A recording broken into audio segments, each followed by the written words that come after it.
Ever wanted to create your own sound effects studio?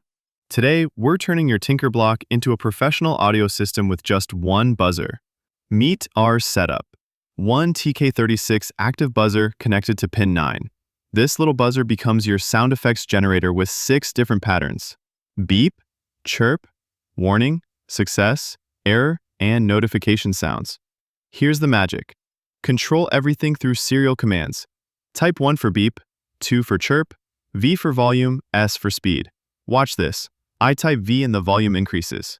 Each sound automatically adjusts to your settings. But here's where it gets incredible. Create custom sound patterns. Type C and input durations like 100 milliseconds, 200 milliseconds, 100 milliseconds. The system creates your own unique sound sequences. The code uses precise timing control. Volume affects duration, speed affects pauses. Type A for auto demo and hear all effects in sequence.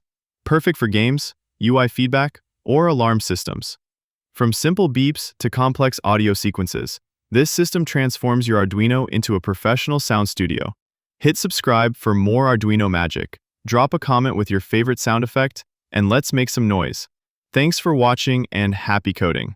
Don't forget to like and subscribe for more awesome TinkerBlock projects.